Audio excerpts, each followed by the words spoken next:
கொழும்பு பண்டாரநாயக்க சர்வதேச ஞாபகார்த்த மாநாட்டு மண்டபத்தில் நடைபெற்ற நிகழ்வில் அமைச்சர்கள், அரசு உத்தியோகத்தர்கள், வெளிநாட்டு தூதுவர்கள் உள்ளிட்ட பலர் கலந்து கொண்டனர். ரீபில்டிங் ஸ்ரீலங்கா திட்டத்தின் மூலம் நாட்டை மீண்டும் கட்டியெழுப்பும் வேலை திட்டம் 3 கட்டங்களாக முன்னெடுக்கப்படுகின்றது. தற்போது முன்னெடுக்கப்பட்டு வரும் அபிவிருத்தி திட்டங்களிலிருந்து தெரிவு செய்யப்பட்ட திட்டங்களை நடைமுறைப்படுத்துதல், வரவு செலவு திட்டத்தில் ஒதுக்கப்பட்ட நிதிக்கு புறம்பாக மேலதிக நிதியை வழங்குதல், ரீபில்டிங் ஸ்ரீலங்கா நிதியத்தின் ஊடாக உள்நாட்டு வெளிநாட்டு அரசு தனியார் நன்கொடையாளர்களின் ஒத்துழைப்பை பெற்றுக் கொள்ளுதல். இதன்போது ரீபில்டிங் ஸ்ரீலங்கா உத்தியோகபூர்வ இணையதளம் அங்குரார்ப்பணம் செய்து வைக்கப்பட்டதுடன் இணையதளத்தின் ஊடாக விரும்பியவர்கள் இந்த வேலை திட்டத்திற்கு தமது பங்களிப்பை வழங்க முடியும். புயலால் பாதிக்கப்பட்ட மக்களுக்காக தமது தனிப்பட்ட காணிகளை நன்கொடையாக வழங்கும் நிகழ்வு இதன்போது இடம்பெற்றது. අසට වශයෙන් ගත්තොත් පවුල් ලක්ෂ 7ක් කුමන ආකාරයෙන් මේ ව්‍යසනයේ ගොදුරු බවට පත් වෙලා அந்நிலவாக 7 லட்சம் குடும்பங்கள் ஏதோ ஒரு வகையில் இந்த அனர்த்தத்தினால் பாதிக்கப்பட்டுள்ளனர். 20,000க்கும் மேற்பட்ட புதிய வீடுகளை நிர்மாணிக்க வேண்டியுள்ளது.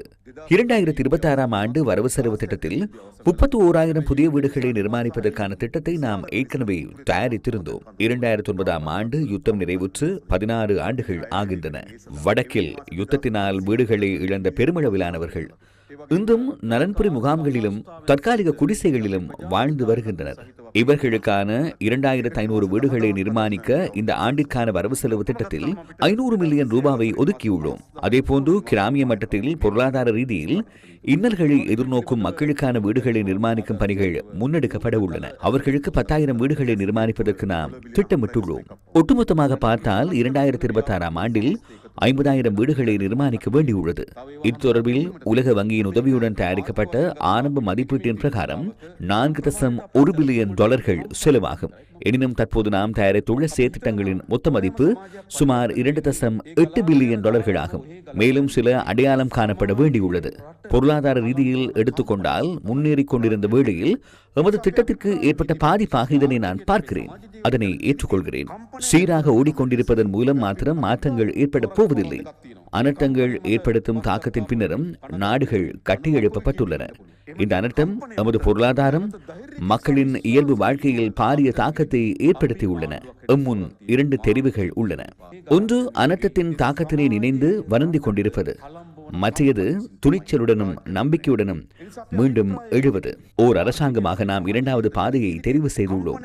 இந்த இக்கட்டான நிலையிலிருந்து மீண்டெழுந்து முன்னரை விட சிறந்ததொரு நாட்டை கட்டியெழுப்ப நாம் போராடுகிறோம். புதிதாக நிர்மாணிக்கப்பட உள்ள 20,000 முதல் 25,000 வரையிலான வீடுகளில் ஒவ்வொன்றும் தலா 5 மில்லியன் ரூபாய் பெறுமதியில் நிர்மாணிக்கப்பட உள்ளன. அவ்வளவு பெறுமதியான வீடு தேவையில்லையே என சில அதிகாரிகள் கேள்வி எழுப்புகின்றமையை நான் அறிவேன். அவர்கள் முன்பு வாழ்ந்த வீட்டை போன்ற ஒன்றை கொடுப்பதல்ல.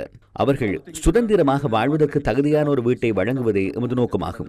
அதே போன்று சுமார் 1,10,000 வீடுகள் பகுதியளவில் சேதமடைந்துள்ளன. மதிப்பீடுகள் மேற்கொள்ளாமல் இவர்களுக்கு தலா 5 லட்சம் ரூபாய் வழங்க தீர்மானித்துள்ளோம். சுவரில் வெடிப்பு ஏற்பட்டு அல்லது சுவர் பாதிக்கப்பட்டதற்கு 5 லட்சம் வழங்க வேண்டுமா என சிலர் வினவுகின்றனர். இந்த பணம் 2 கட்டங்களாக வழங்கப்படும். முதற்கட்டத்தின் கீழ் 3 லட்சமும் 2ஆம் கட்டத்தின் கீழ் 2 லட்சமும் வழங்கப்படும். அந்த நிதியின் மூலம் அவர்கள் ஒரு புதிய உறுதியான சிறிய ஒரு அறையை அல்லது குறைந்தபட்சம் ஒரு மலசல கூடத்தையேனும் அமைத்துக் கொள்ள வேண்டும் என்பதே எமது அபிப்பிராயமாகும்.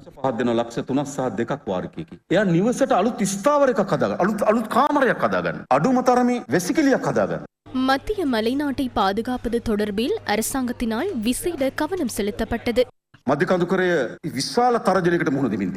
மத்திய மலைநாடு தற்போது பாரிய அச்சுறுத்தலுக்கு உள்ளாகியுள்ளது. இந்த மலைநாட்டிற்கு ஏற்பட்டுள்ள பேரழிவு ஒரு நூற்றாண்டில் ஏற்பட்ட மிக மோசமான அனர்த்தமாகும். எனவே இந்த பாதிப்புகளை மீண்டும் சீர் செய்ய பல தசாப்தங்கள் ஆகலாம். நாம் மத்திய மலைநாட்டிற்கு மீண்டும் புத்துயிர் அளிக்க வேண்டும்.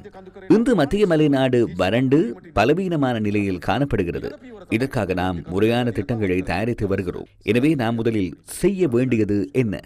மத்திய மலைநாட்டிற்கு பாதிப்பை ஏற்படுத்தும் எந்த ஒரு செயலுக்கும் இனிமேல் இடமளிக்க கூடாது. அதனை தடுத்து நிறுத்த வேண்டும். அடுத்த கட்டமாக மத்திய மலைநாட்டை மீண்டும் பழைய நிலைக்கு கொண்டு வருவதற்கான திட்டத்தை நடைமுறைப்படுத்த வேண்டும். எமது நாட்டின் எதிர்காலத்திற்காக அதனை நாம் மீண்டும் பேணி பாதுகாக்க வேண்டும்.